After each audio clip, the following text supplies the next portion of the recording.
Today on Locked On Phoenix Suns, why pace was the key to the Suns coming back against the Clippers and why it will continue to be the key if they want to have any hope of turning this season around, and what turning the season around might look like with one Kevin Durant next.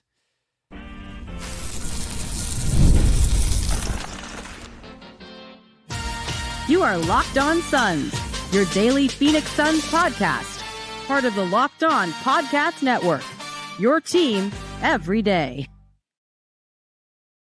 Welcome back into Locked On Phoenix Suns. I'm Brendon Kleen, a staff writer at Awful Announcing and a credentialed Suns media member. Thank you for making Locked On Suns your first listen here on this Thursday. Don't forget, Locked On Suns is free and available on all platforms, including YouTube, so click that follow or subscribe button to do what thousands of other Suns fans have already done. Become an everydayer and get locked on to the Phoenix Suns right here each and every day. Today's episode is brought to you by the FanDuel Sportsbook. Right now, new FanDuel customers can bet $150 in bonus bets if your first $5 bet wins. More from FanDuel later on in the show, but let's get right to it. Ben remains out with an illness, and we have a lot to talk about. So, we will get to Kevin Durant's actions speaking louder than maybe the Suns' actions, if we want to put it that way. I'll tell you what I mean. We'll also get to how the Kyrie Irving injury affects the Suns on two fronts to wrap the show later. But let's get back to this basketball game, this massive 23-point comeback, down 19 going into the fourth quarter, score 43 points to win over the Clippers at home on Tuesday night, national TV, by 2 points. I re-watched the fourth quarter of this game because I wanted to understand better what happened. It's the only game I've wanted to rewatch in weeks, if not months, so I just did it. And I wanted to have something more concrete that I could talk to you guys about that was forward-looking. What from this game can stick, right? Because you could look at, well, play defense better. Okay, fantastic. Sounds good. What do I really mean by that? I mean, I couldn't tell you, right? Effort? Okay, duh. Turnovers? Hey, if you have 0 turnovers in a quarter, that's going to make it easier for you to score 40 plus. I mean, sure, and there's elements to that I'm actually about to get into as to why the Suns did not turn it over, and I actually hit on that a little bit in the recap episode that went up early Wednesday morning as well. But the number one thing that I came back to watching it was pace. Pace, okay? Because that was the key to so much of what worked for the Suns. That was how they were able to go 13 of 19 from the field. That is how they were able to pile up points. That is how guys like Colin Gillespie and Devin Booker were able to have an impact despite not scoring the ball, at a huge level, although Gillespie, honestly, sort of did. And getting flow in and just playing with purpose and competitive spirit, I think, can feed off of playing quicker and more decisive basketball. All of those things fed into one another, and they all stemmed from pace. Now, I looked it up to try to see if the numbers backed this up. It's a little hard to look at one quarter pace, right? Like NBA.com has it, but in one quarter, whatever, it was actually pretty low for the Suns. If you go by offensive seconds per possession, which I think is a better stat to look at when it comes to pace, the website that you go to for that stat doesn't show it for one granular quarter out of 82 games, unfortunately. So I can't tell you for sure if the stats backed it up, but what I will tell you I know happened is that whether the Suns' possession actually ended quickly, right, in that 7 seconds or less type of style where they're just chucking a shot early in the clock, they were getting the ball across that timeline faster than they ever do. There were also a couple of possessions that I don't think would even get logged this way, specifically Kevin Durant getting to the free throw line and Mason Plumlee getting to the free throw line, where that's two possessions that were fast break buckets that would have been dunks or layups if not for those fouls, one by Batum and another by, I can't remember who fouled KD. So that's a couple more in there. The Suns, I believe, took 14 free throws in the fourth quarter. And so that was part of what happened when they got the ball up the floor quickly. So I don't know if the numbers back it up, but I know it was happening. I can tell you because I watched it with my eyes, and I'm sure you felt it too.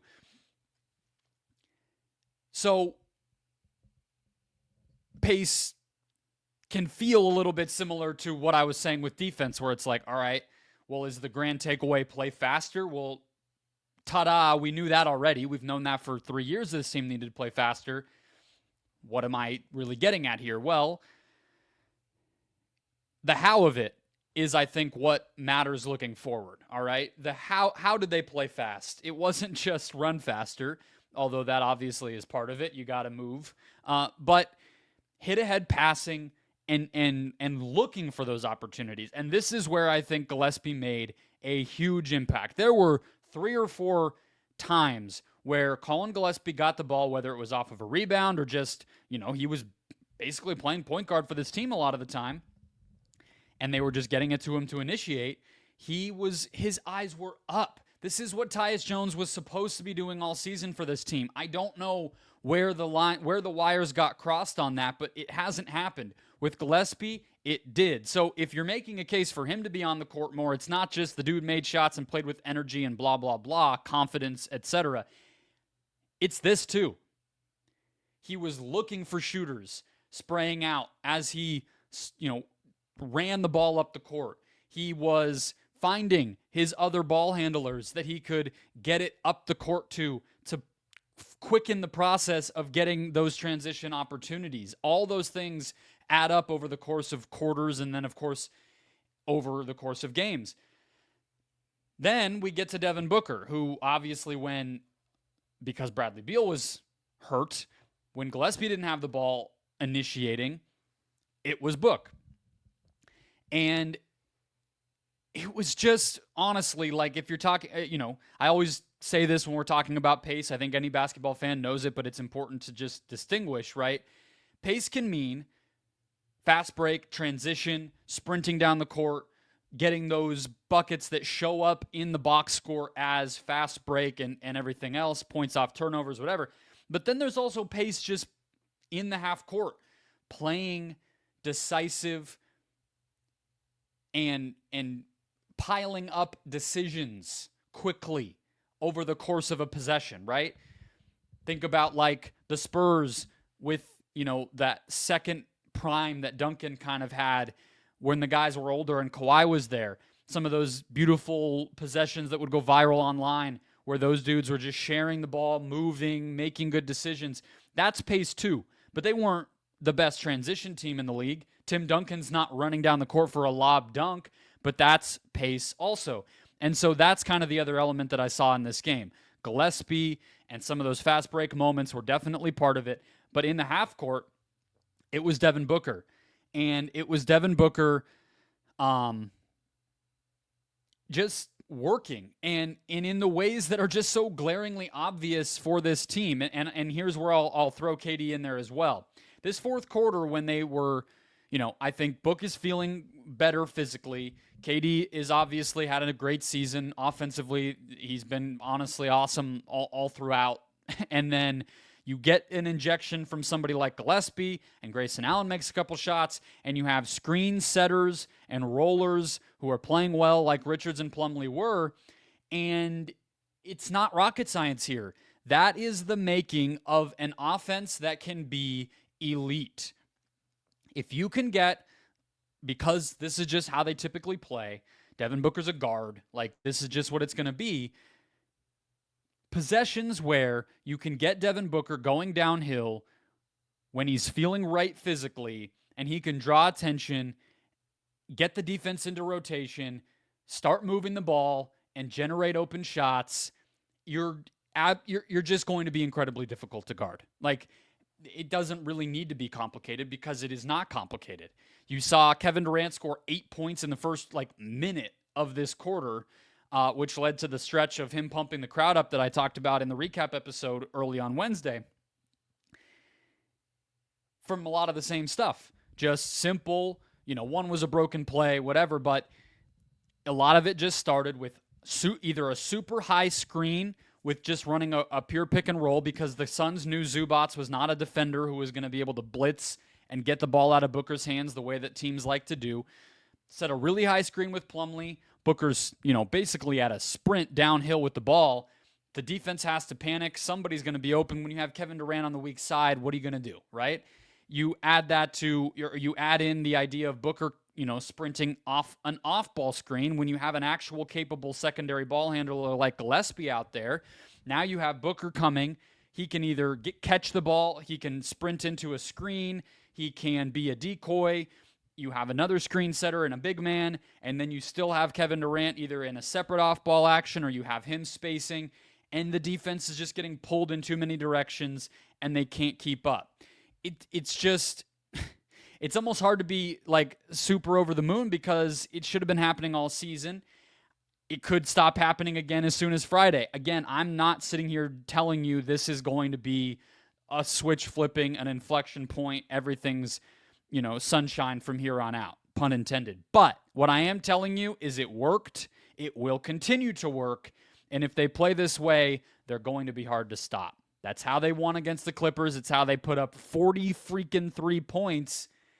And there's more to come if they keep pushing those same buttons. Next, Kevin Durant's words and his actions do not seem like somebody who is bailing or already has 2 feet out the door this summer. Is that true? Next.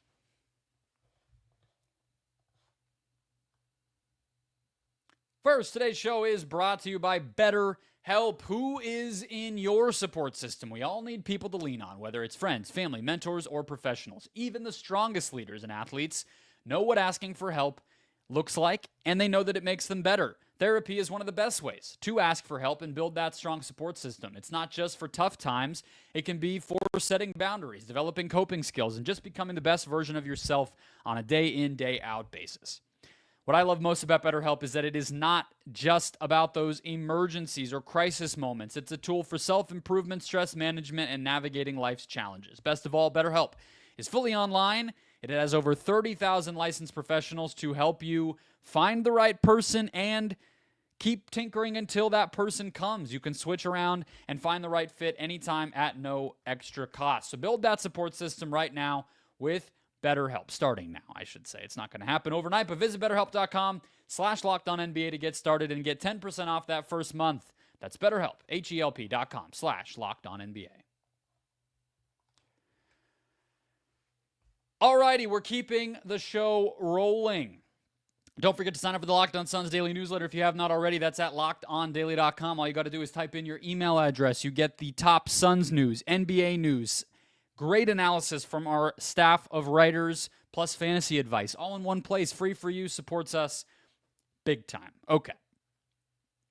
So, I talked about this a little bit when it came to Kevin Durant and Mike Budenholzer, and it was very frustrating. It was very quintessential Kevin Durant stuff, I would say, where things are taken out of context. People do bring a perception of KD into things. You add in a little bit of social media nonsense, and away you go with a narrative. And so the TNT cameras caught Kevin Durant kind of flipping Mike Budenholzer's hand off of his arm, but what it failed to mention, or what it failed to catch, was footage from inside the arena from 12 News, where they made up like a moment later and continued their conversation and came to an understanding with one another. And obviously, KD wanted to set the record straight, and it worked. I watch a lot of sports TV all day for my awful announcing job, and I can tell you this was a narrative all throughout the day, so his clarification did help here. Here's what he said. He said, "That's what usually happens when you don't know the dynamics of the relationship. You can catch something on TV, get a quote, and now you're pushing a narrative as if me and Bud don't do that all the time.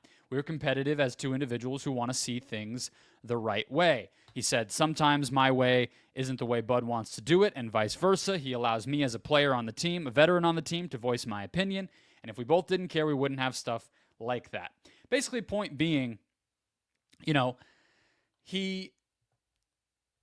this is normal, according to KD, and not only is it normal for coaches and players in general, it's normal for him and Bud in specific, and it is evidence that they care. Now, whatever. Yeah, I'm not even going to dig into the exact specifics of what KD said and whether I 100% agree, because that's not the point I'm trying to make.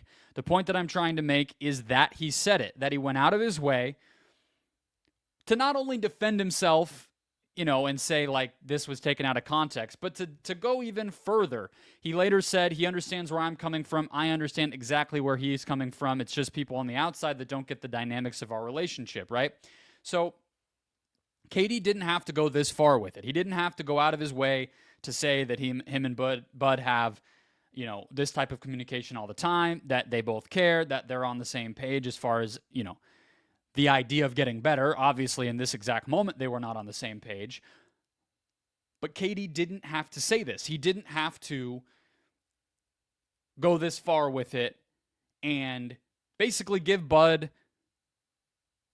a cover. I mean, if you want to put it that way, right? And then I talked about last night as well that KD was very complimentary as to Bud's game plan and adjustments that helped orchestrate that fourth quarter comeback with Gillespie, how they were defending the Clippers when it comes to Harden and Leonard and Zubats, and then putting Richards back in late and all the rest, okay? So, again, KD didn't have to do that either.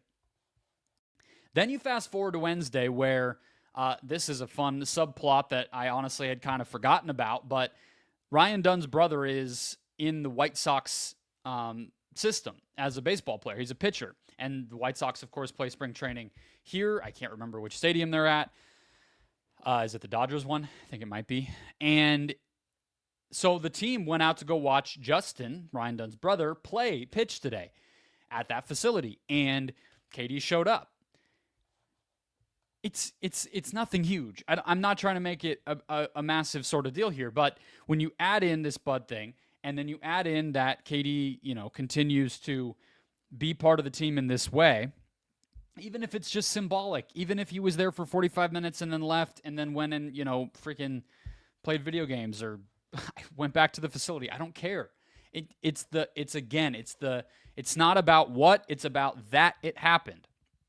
Because if you were to turn on ESPN during the day, on NBA Today or their, Inside the NBA even, whatever, and any place that talks about the NBA on TV or on a big podcast or whatever, you would be hearing Kevin Durant's gone, this relationship is fractured, this is, there's no end, there's no solution, there's no light at the end of the tunnel for this. Whatever happened at the deadline, combined with the disappointing season, it's over, pack it up. Right? That's what you would hear. That would be your perception. Somebody who doesn't live in Phoenix, who doesn't see this stuff happening, who doesn't listen to this podcast, is not an everydayer like you all lovely people. They would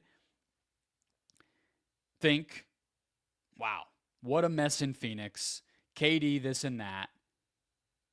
I'll just wait till June and see where he goes, right?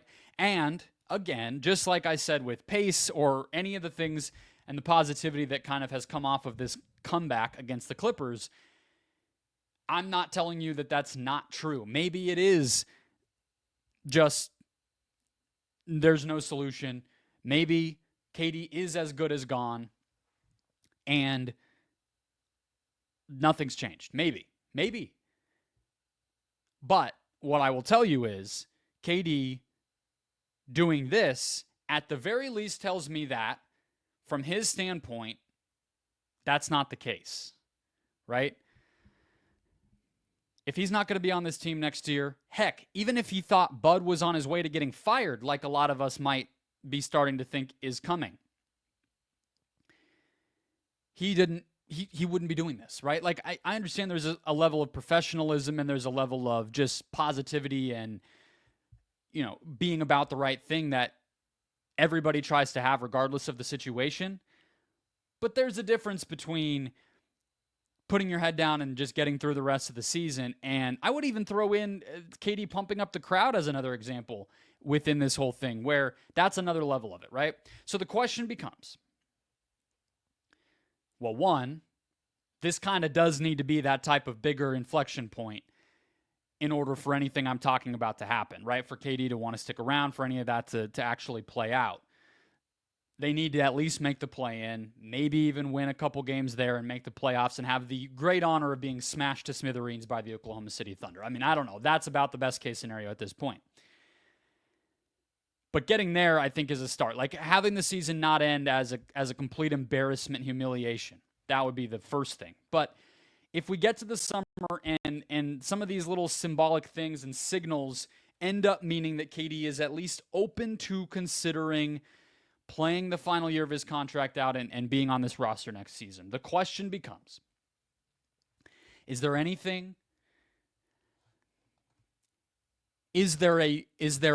version of this roster that makes keeping him from the Suns' standpoint worth another try, right? That is still the reality of the situation, as much as I hate to say it. I don't want Kevin Durant to be gone. I would much prefer to watch him every night and have him part of this team than not. I mean, I think that goes without saying. But this has not worked in epic fashion for 2 straight years. That's true regardless. Even if they, get the freaking 9 seed and somehow whatever, it's still the truth. And they don't have a lot of means of upgrading the roster. Like, that hasn't changed no matter what anybody says or how they act or whatever types of things happen. That's just what it is. So is there something you can do to the roster that doesn't involve Durant that you can, honest to God, look yourself in the mirror as Matt Ishbia and say, we have a decent chance to be competitive next season, right? Something that's better than resetting with young players and picks. Can you do that? Maybe you have to get the commitment as far as an extension goes with Kevin Durant. Maybe that's where it ends up. Maybe there is some kind of coaching thing again. I don't know. But all I'm saying is when you look at the news around the NBA, the situation is being painted in a way that would lead you to believe he's already gone. Like, he already flew to some other city and he's just living there until the offseason and then the trade can be official. Like, that's how extreme it is. Here, Durant's actions aren't going quite that far. We'll see what it means, but that's what I know for sure. Last but not least, how does the Kyrie Irving injury affect the Suns? 2 ways. I'll tell you both next. First, today's show brought to you by the FanDuel Sportsbook.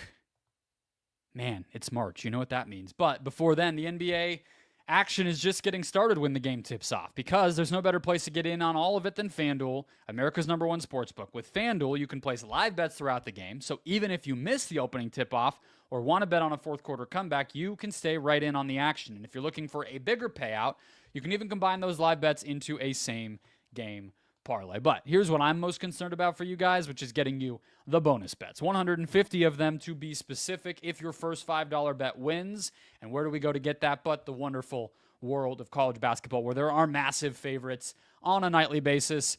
St. Thomas hosting Denver on Thursday night, minus 550. North Texas hosting Charlotte on Thursday night, minus 1600. And then Lipscomb hosting Queen's University, which I didn't know existed, which is always a good one to bet against. If you never heard about the school until you open the app up, that's a good one to bet against. Typically a good rule of thumb there.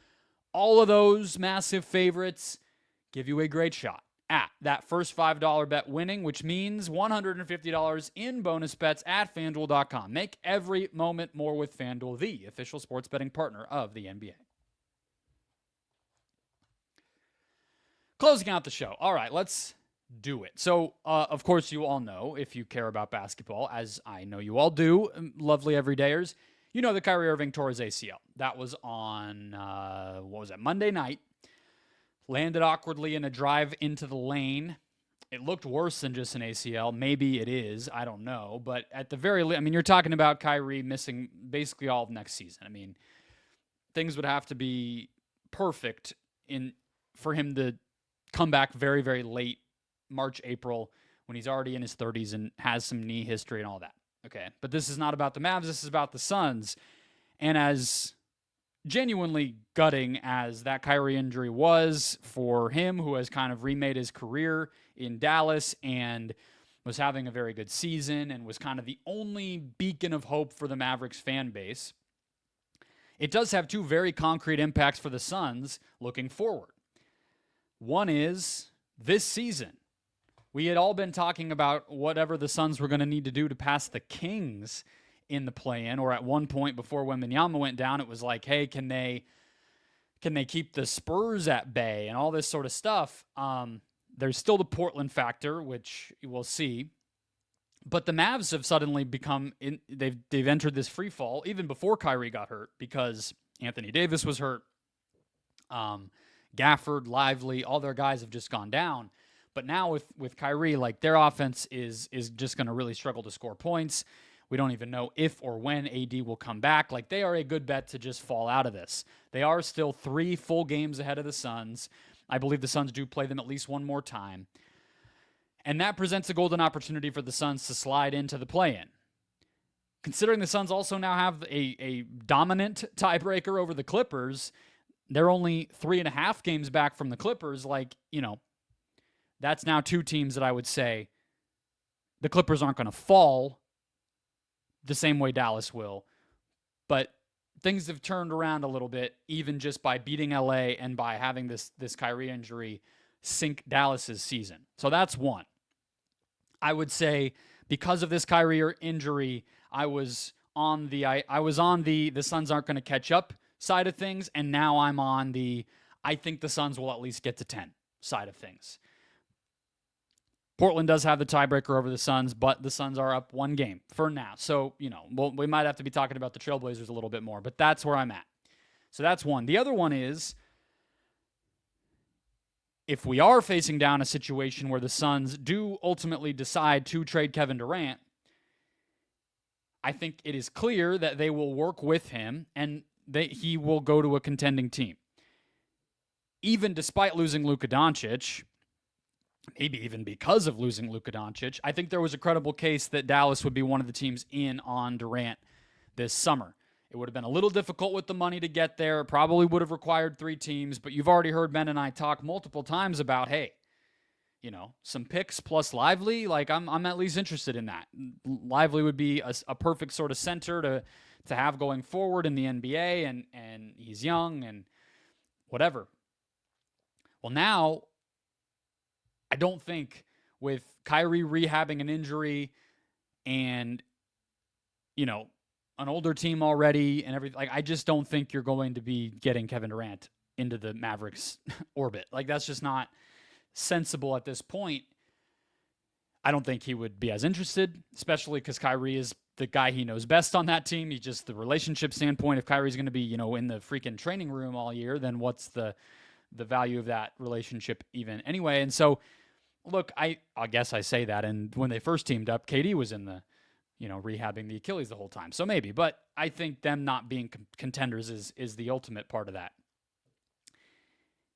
And so it removes one of those teams. It removes not only a team that was probably a real candidate here, but it was a team that I think was set to have one of the most appealing packages. So that's not going to decide whether the trade happens. Like one suitor going away isn't going to decide whether Durant stays on the team or not, but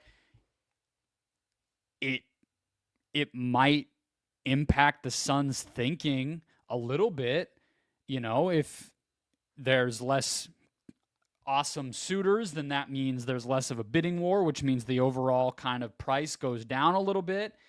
You also have, if they, for all we know, maybe they loved the Mavericks thing and that was what they were all in on, and now that's gone and maybe they get a little bit more hesitant. I don't know. I mean, I still think you're talking about, just off the top of my head, like I think the Knicks could be in play. I think the Heat could be in play. I think that the Grizzlies, the Rockets, the Warriors, maybe less so the Warriors, the Wolves, all could be factors there. So, I just said another half dozen teams. If that kind of market materializes, then we won't even care about the whole Dallas situation when it's all said and done. But they were one of the teams that bubbled up immediately, that had an offer that at the very least I will tell you appealed to me, and I'm sure many of you, and now that's just off the table most likely. So 10 seed up for grabs, summer trade picture looking a lot different. It pales in comparison to how bad Mavs fans are impacted by this, but 2 very interesting ripple effects from that torn ACL all the way out here in the Valley. That'll wrap us up. Hit follow or subscribe if you have not already. We're here for you every single day. We might do a mailbag for Friday if Ben's feeling better. I've seen a lot of you guys asking for that in the YouTube comments as well as on social media. So if we do post any requests for a mailbag, I would imagine we will do it on Twitter, we will do it on Reddit, and we will do it on the r/Suns, and we will do it on our YouTube like community posts. So if you already subscribe to the channel, you'll just get that in your YouTube feed. It'll be a picture, and then in the comments, you'll just put your question. Reddit, you know where to go. X, it's at Locked On PHX Suns. So those will be the places. That's the plan as of now for the final episode of the week if Ben is back. If not, we may just take the day off because I don't want to do too much without Ben. So enjoy your Thursday. You'll hear from us soon, and we'll talk to you next time.